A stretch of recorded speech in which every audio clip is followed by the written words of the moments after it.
नमस्कार, मैं हूं अतुल सिंघल। स्वागत है आपका हमारे खास कार्यक्रम नमो इम्पैक्ट में। साथियों, इस कार्यक्रम में हम बात करते हैं सरकार की नीतियों की और ये जानने की कोशिश करते हैं कि इन नीतियों का क्या असर जनता पर पड़ने वाला है, किस तरीके से सरकार की नीतियों का लाभ आम लोगों तक पहुंचेगा। प्रधानमंत्री नरेंद्र मोदी ने 20 लाख करोड़ रुपए के एक बहुत बड़े पैकेज का ऐलान किया है। कोई भी ऐसा उद्योग नहीं है जिसको इससे अछूता रखा गया हो। आज हमारे साथ प्रधानमंत्री की इन्हीं नीतियों पर चर्चा के लिए मौजूद हैं श्री फग्गन सिंह कुलस्ते, जो इस्पात राज्य मंत्री हैं। कुलस्ते साहब, आपका बहुत बहुत स्वागत है कार्यक्रम में। इस्पात राज्य मंत्री फग्गन सिंह कुलस्ते बीजेपी के वरिष्ठ आदिवासी नेता हैं। फग्गन सिंह कुलस्ते मध्य प्रदेश की मंडला लोकसभा सीट से छठी बार चुने गए। उन्होंने 1988 में बीजेपी कार्यकर्ता के रूप में अपनी राजनीतिक पारी की शुरुआत की थी। 1990 में वो मध्य प्रदेश विधानसभा के सदस्य बने और उसके बाद 1996 से अब तक 6 बार लोकसभा जबकि 1 बार राज्यसभा के लिए चुने जा चुके हैं। श्री अटल बिहारी वाजपेयी की सरकार में कुलस्ते को संसदीय राज्य मंत्री बनाया गया।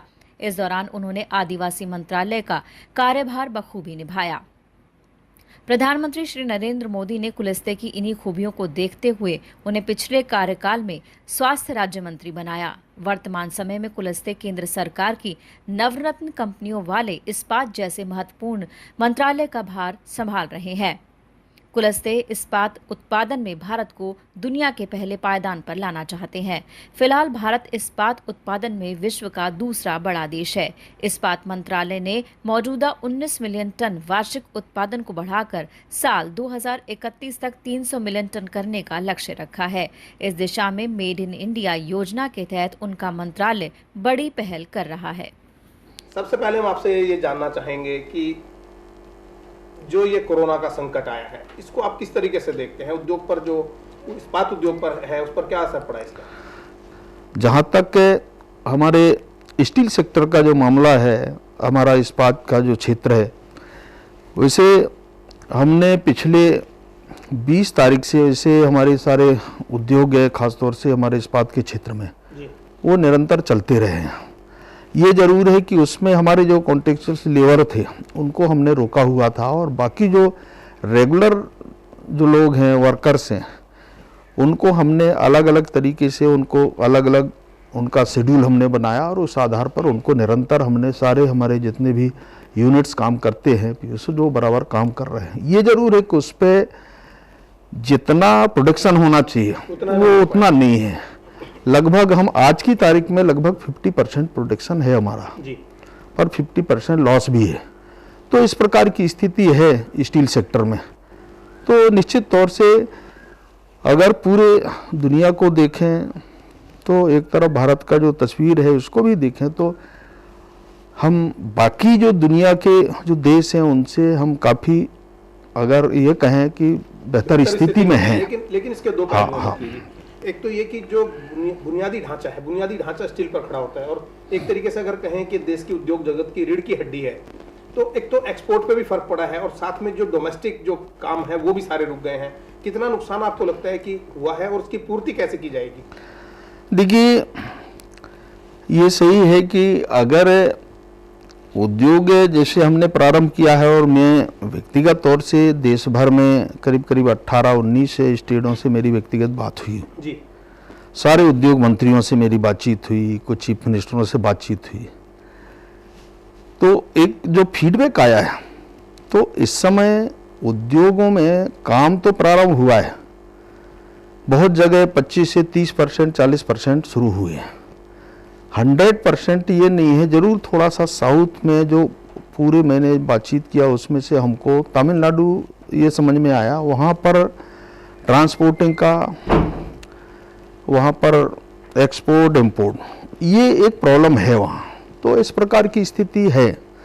तो कुल मिलाकर के ये जो सप्लाई है, अब सप्लाई हमारे पास जितना है डिमांड के आधार पर अगर देखेंगे तो जो नीचे के जो हमारी जो दुकान है, स्टोर है, या जहाँ पर हमारा जो प्रोडक्शन है या माल हमने डंप किया है, ट्रेडर से, तो ये एक प्रकार के, क्योंकि बहुत सारे व्यवसाय इसके कारण बंद भी हुए, और जब बंद हुए तो उनकी जो आवश्यकता है, रिक्वायरमेंट है, वो जब बंद हालत में तो वो संभव नहीं है।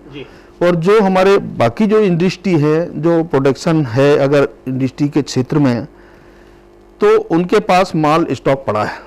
अब इन परिस्थितियों में जब उनकी डिमांड नहीं है तो स्टॉक में माल पड़ा है, तो ये जो सप्लाई जो चेन है ये कहीं ना कहीं बाधित हुआ है।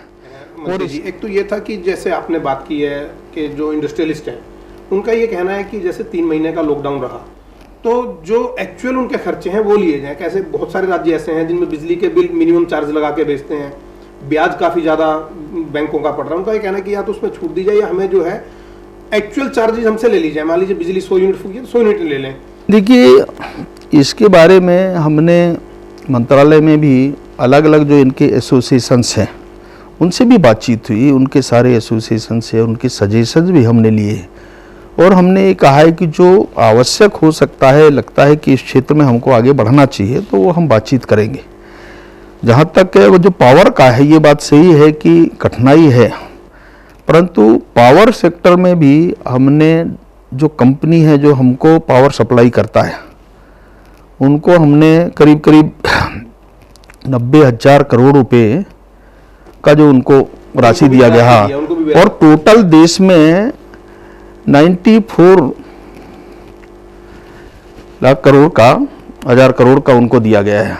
जो डिमांड थी उनकी, जो एक्चुअली जिसको अपन ओवरड्यू कह सकते हैं, तो ये उनकी ओवरड्यू थे, उसको 90,000 करोड़ रुपए दिया गया है। आपका ये कहना है एक तरीके से कि जो एक कंपनियां इनको भी अब सोचना चाहिए कि जब उनका एक खर्चा मीट आउट हो गया, सरकार ने उनको सपोर्ट किया है तो इंडस्ट्रियलिस्ट को सपोर्ट करें। तो वो जरूर है कि अब जैसे वो एग्जम्पशन चाहते हैं कि वो पटाएंगे, बहुत लोगों से बात हुई है, पर हमको थोड़ा सा उसमें रिलैक्सेशन ये मिल जाए कि भाई आज नहीं, हमको 4 महीने बाद, 6 महीने बाद, जैसे हमारा ये कार्यक्रम जरा रूटीन में आ जाए तो हम उसको समय के हिसाब से पटाएंगे। और डिमांड तो ये भी है लोग कि इसको छूट भी देना चाहिए इस प्रकार की, परंतु इसके बारे में कोई निर्णय इस समय नहीं हुआ है, परंतु बातचीत चल रही है। परंतु ये आप मान करके चलिए कि इतने लंबे समय से ये जो एक पावर सेक्टर में जो विषय आया है, और मुझे लगता है कि कंपनी इस पे जरूर विचार करेगी और लोगों को ये जरूर हमने कहा है कि जैसे हमारे बहुत से ओवरड्यूज थे बैंक के, उनको इसमें थोड़ा समय अवधि बढ़ा दिया गया है कि 1 साल तक उसको दे सकते हैं और ये इस प्रकार की, तो ये बहुत सारे इसके अंदर एक लिमिट्स है। और मुझे लगता है कि अगर देखेंगे तो आज की तारीख में जितने ऐसे अलग अलग क्षेत्रों के जो हमारे सेकेंडरी स्केल के जो इंडस्ट्री हैं, केवल मार्च का पेमेंट किया है। ये जरूर है कि उद्योग बंद रहे, ये बिल्कुल सही है, परंतु मार्च तक का पेमेंट अभी तक जितने इंडस्ट्रियलिस्ट हैं उनने किया है। अब सवाल उठता है कि भाई अप्रैल का और मई का, ये मई हमारा चल रहा है, तो 1 महीना अप्रैल का और 1 मई का, हाँ, मई का, तो ये अगर उनका ये कहना है कि भाई ये हमारे पास ये जो पेमेंट है या हमारा जो मैन पावर है, ये हमारा एक प्रकार का, जब हमारा उद्योग ही बंद है तो हम जो पेमेंट करेंगे तो हमको ये एक्स्ट्रा बर्डन पड़ेगा और हमारे पास उसका इनकम कुछ नहीं है। प्रधानमंत्री जी ने अनाउंस किया था कि भाई कोई काम धंधे में लगे हुए लोगों को निकाला ना जाए, तो मुझे लगता है कि निश्चित इस पे कुछ ना कुछ प्रधानमंत्री जी भी विचार करेंगे, या इसकी जो पॉलिसी अभी आने वाली है, अनाउंस तो हमने कर दिया, पर जो ड्राफ्ट आएगा सामने, तो मुझे लगता है कि कुछ ना कुछ इसके बारे में जरूर चिंता करेंगे। हाँ, एक रास्ता निकलेगा और तो इससे थोड़ा सा जो संतुलन बनेगा पावर का और हमारे इंडस्ट्रियलिस्टों का, और ये जो सारा परिस्थिति बनेगी, तो मुझे लगता है कि एक बहुत बड़ा कारण है इसमें, और हम इंडस्ट्री को थोड़ा बढ़ा पाएंगे।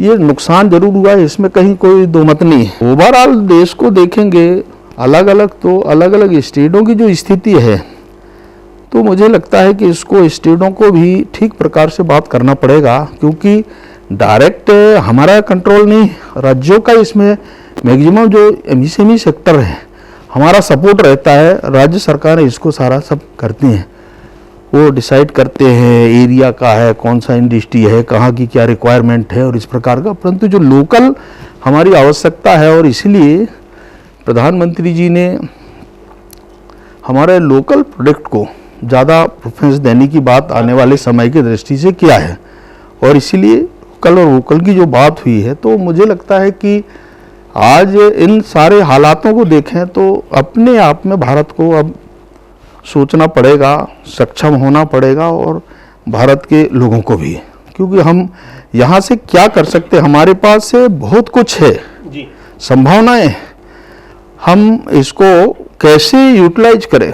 रॉ मटेरियल से सारे हमारे पास इस प्रकार की अगर पूरे देखेंगे तो आज हमारे यहाँ से बहुत सारा ऐसे रॉ मटेरियल्स जो हमारा एक्सपोर्ट भी होता है जी, वहाँ से फिर हम उसको इंपोर्ट भी करते हैं। तो इस प्रकार की बहुत सारी परिस्थितियां हैं, तो इसलिए इस चीज़ को रोकने के बारे में भी बातचीत चल रही है।